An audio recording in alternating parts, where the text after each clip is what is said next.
Hey everyone, welcome back to our channel prime learning. This is Bharti Sharma. आज इस video में हम बात करेंगे joint CSIR NET December 2025। Finally आपके जो एप्लीकेशन फॉर्म है फॉर दिसंबर 2025 की वो रिलीज कर दिए गए हैं एनटी द्वारा। आज इस वीडियो में हम जानेंगे कि अगर आप सीएसआर नेट का एग्जाम देना चाहते हैं तो इसके लिए क्या एलिजिबिलिटी क्राइटेरिया रहता है, फीस कितनी रहती है, एग्जाम क्वालिफाई करने के बाद क्या अपॉर्चुनिटीज आपके पास होती है, स्टाइपेंड कितना मिलता है, एग्जाम पैटर्न क्या होता है, सिलेबस क्या होता है। इन सब इंपॉर्टेंट चीज़ों के बारे में आज यहाँ पे हम डिटेल में डिस्कस करेंगे।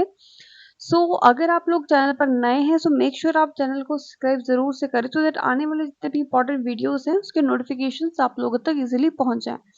सबसे पहले अगर हम बात करते हैं, ठीक है, आप इसकी ऑफिशियल वेबसाइट पे विजिट करोगे तो आप जब भी आप रजिस्ट्रेशन करोगे तो वहां पर आपको जो इसकी इंफॉर्मेशन बुलेटिन है वो आपको मिल जाएगी। तो यहाँ पर हम सबसे पहले बात करते हैं इंपॉर्टेंट डेट्स के बारे में।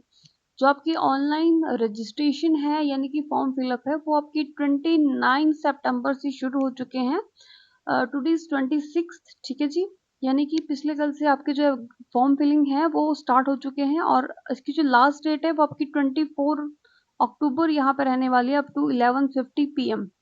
और जो लास्ट डेट रहेगी आपकी फीस पे की, एप्लीकेशन फीस पे की, वो आपकी 25 अक्टूबर तक यहाँ पे लास्ट डेट आपकी रहने वाली है। फीस के बारे में अगर हम बात कर लेते हैं कि कितनी फीस जो है आपको यहाँ पर, कितनी एप्लीकेशन फीस आपको यहाँ पे देनी पड़ेगी। अगर आप जनरल कैटेगरी से बिलोंग करते हो आपको यहाँ पे 1150 रुपीज पे करना पड़ेगा। अगर आप जनरल EWS OBC से बिलोंग करते हो then you have to pay 600 rupees and if you belong from SC ST PWD और third gender you have to pay 325 rupees. Alright, and जब की फीस होगी ये डेफिनेटली आपकी ऑनलाइन पेमेंट होगी, किसी तरह की ऑफलाइन पेमेंट यहाँ पर जो एक्सेप्टेबल नहीं है। और जब की फीस होती है वो आपकी नॉन रिफंडेबल यहाँ पर रहती है। अगर हम यहाँ पर बात करते हैं करेक्शन विंडो के बारे में तो 27 अक्टूबर टू 29 अक्टूबर तक यहाँ पर आपकी करेक्शन विंडो ओपन रहेगी। अगर किसी तरह से फॉर्म में जो है कोई करेक्शन रह गई है, ठीक है, तो आप यहाँ पर करेक्ट कर सकते हो। आप यहाँ पे अपने जो एग्जाम जो सेंटर है वो यहाँ पे करेक्ट नहीं कर सकते हो, तो आपको फॉर्म जो है बहुत ही ध्यान से यहाँ पर फिलअप करना है। सिटी इंटीमेशन स्लिप एंड जो डाउनलोड होंगे आपके एडमिट कार्ड उनके बारे में आपको बाद में जो है वेबसाइट के थ्रू आपको बता दिया जाएगा। मोड ऑफ एग्जामिनेशन जो होता है आपका इसमें वो CBT यानी कि कंप्यूटर मोड आपका रहता है।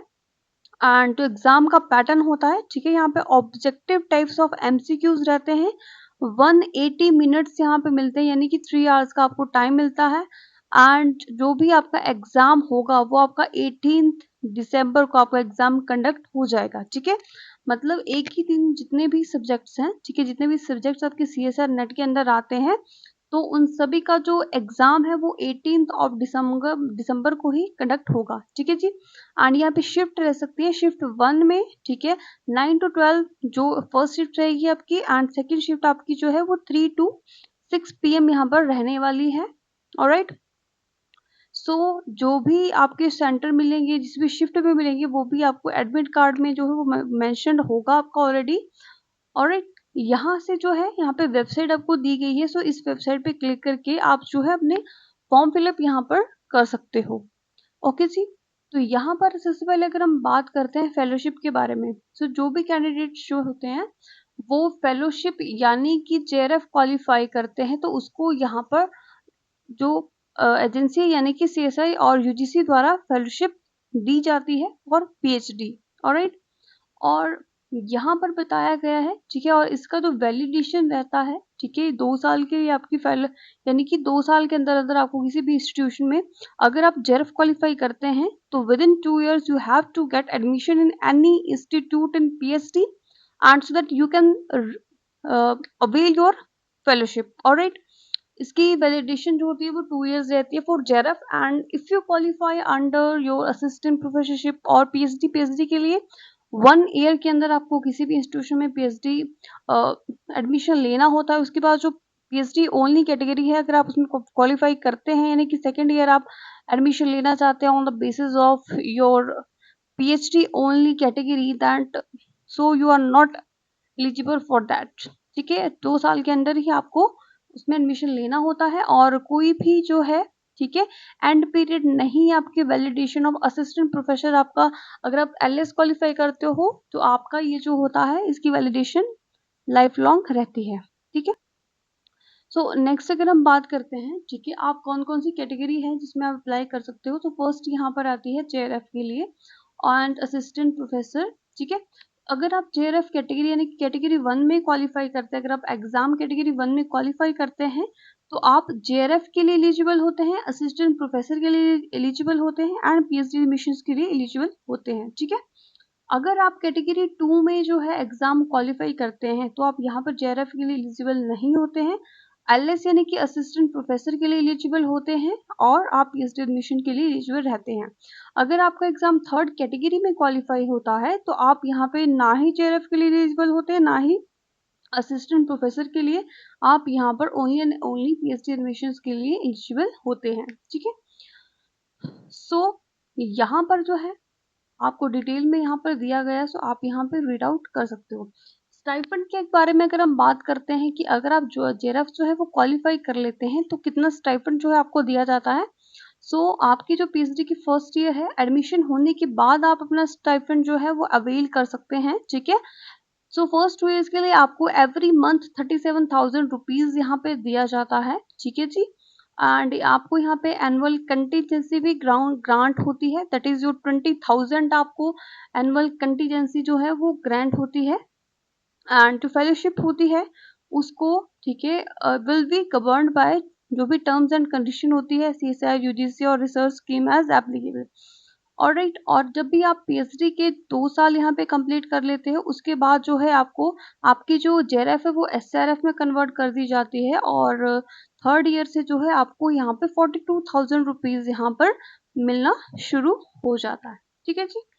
सो नेक्स्ट अगर हम बात करते हैं एलिजिबिलिटी क्राइटेरिया के बारे में कि अगर आप जेआरएफ का एग्जाम देना चाहते हो, सीसीआर नेट का एग्जाम देना चाहते हो, so what would be the eligible criteria. सो अगर आप जनरल कैटेगरी से हैं, अनरिजर्व हैं, ईडब्ल्यूएस हैं, ठीक है, तो आपके यहाँ पे मास्टर्स में एटलीस्ट 55% मार्क्स जो हैं वो होने चाहिए और कोई भी इक्विवेलेंट डिग्री है आपके पास उसमें इतने होने चाहिए, ठीक है। जो भी आप रिकॉग्नाइज यूनिवर्सिटी से अपनी मास्टर्स करते हैं, ओबीसी और जो नॉन क्रीमी लेयर वाले SC ST वाले हैं उनके यहाँ पर 50% मार्क्स जो है मास्टर्स में कंपल्सरी रहते हैं। आपके यहाँ पे इतने मार्क्स होने चाहिए तभी आप इस एग्जाम को देने के लिए एलिजिबल होते हैं, ठीक है। कैंडिडेट जो कि अभी मास्टर्स कर रहे हैं, ठीक है, रनिंग में है, तो who have appeared for qualifying master degree final year में है and whose result is still awaited or candidate whose qualified examination have been delayed may also be apply this test। अगर आप अपने मास्टर्स के final year में हैं या फिर आपके एग्जाम डिले हो गए हैं किसी कारणवश तो भी आप यहाँ पर एग्जाम देने के लिए एलिजिबल होते हो, ऑलराइट। उसके बाद यहाँ पे बताया गया है जो भी थर्ड जेंडर कैटेगरी है वो भी यहाँ पे एग्जाम के लिए एलिजिबल रहते हैं और यहाँ पे उनको फीस के लिए रिलैक्सेशन भी जो है वो प्रोवाइड करवाया गया है, ठीक है। सो नेक्स्ट जो भी कैंडिडेट्स, ठीक है, 4 ईयर बैचलर प्रोग्राम उन्होंने करा है और उनके जो हैं वो उनके बैचलर्स में 75% मार्क्स से अबव है तो वो भी यहाँ पर सीसर नेट एग्जाम देने के लिए एलिजिबल रहते हैं। यहाँ पर उनको 5% का जो मार्क्स का जो रिलैक्सेशन है, जो भी SC ST OBC कैटेगरी से बिलोंग करते हैं या फिर EWS कैटेगरी से बिलोंग करते हैं फॉर 4 ईयर डिग्री प्रोग्राम, तो उनको यहाँ पे 5% मार्क्स का यहाँ पे रिलैक्सेशन भी दिया जाता है, ठीक है। तो इस तरह से कुछ इंपॉर्टेंट चीजें हैं, आप इनको रीड आउट कर सकते हो।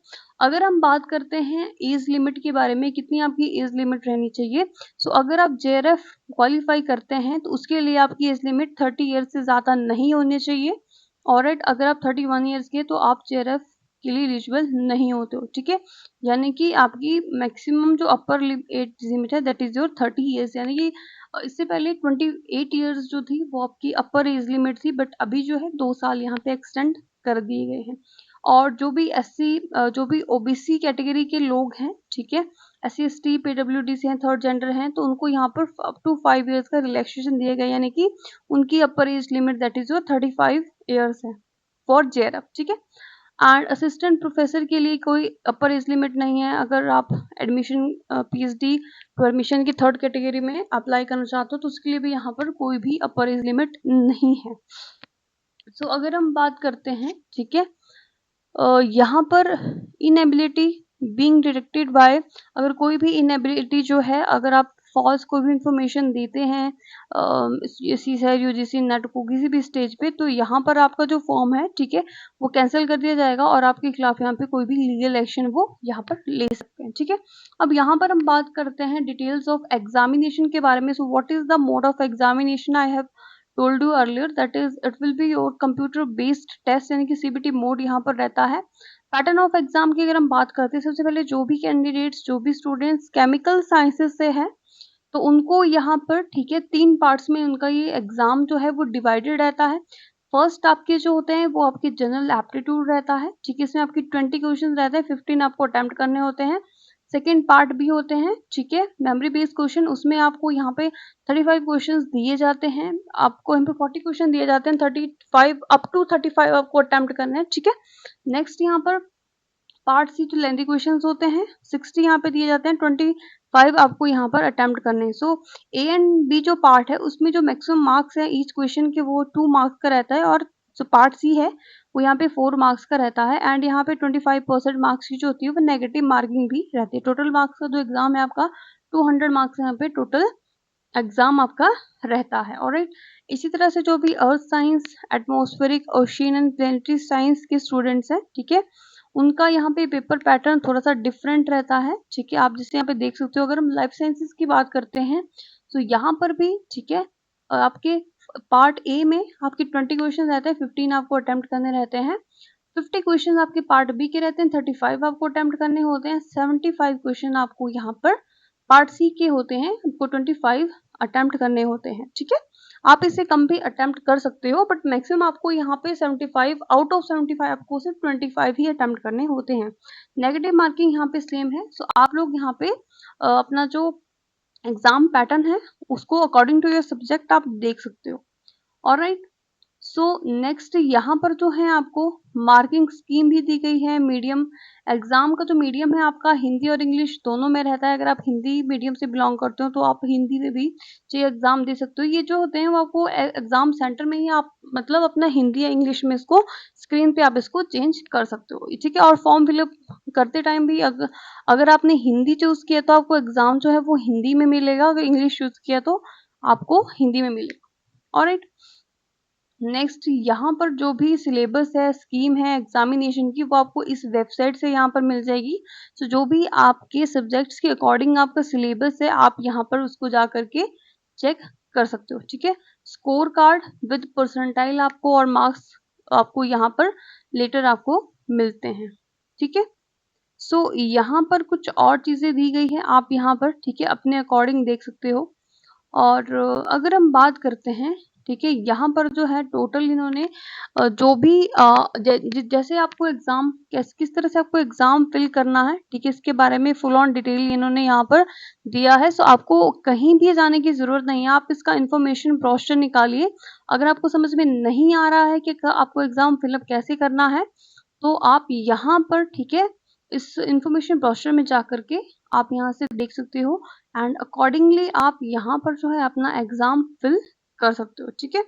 सो यहाँ पे डिफरेंट चीजें बताई गई है। अगर हम आगे यहाँ पर, ठीक है, देखते हैं, सो आप देख सकते हो कि अगर यहाँ पे सब्जेक्ट और स्पेशलाइजेशन दिया गया है, अगर आप केमिकल साइंस से बिलोंग करते हो, सो आप अगर आपकी specialization anatomical chemistry, inorganic chemistry, organic chemistry, physical chemistry से है या फिर अदर से हैं, तो आप केमिकल साइंसेस से यहाँ पर एग्जाम दे सकते हो, ठीक है। Earth sciences, atmospheric, ocean and planetary sciences में geology, geophysics, meteorology, oceanography, physical geography, ठीक है। तो इन सब से अगर आपकी स्पेशलाइजेशन है तो आप इस कैटेगरी में जो है वो एग्जाम दे सकते हो। लाइफ साइंसेस के जो भी स्टूडेंट है, अगर उनकी masters biochemistry, biodiversity and taxonomy, biotechnology, botany, genetics, microbiology, physiology, zoology and others में है, तो आप यहाँ पे लाइफ साइंसेज जो है अपना एग्जाम दे सकते हो। मैथमेटिकल साइंसेज में applied mathematics, pure mathematics, statics, other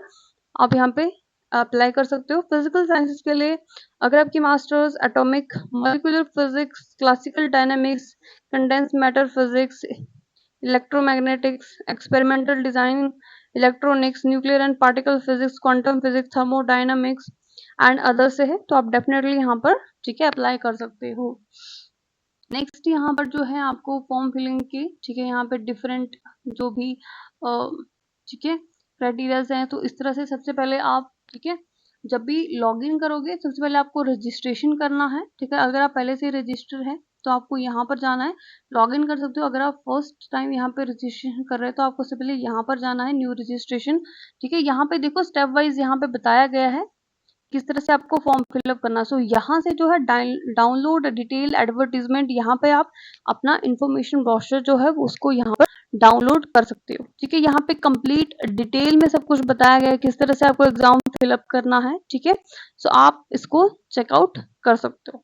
so this is an important update for all of you. Thank you so much all.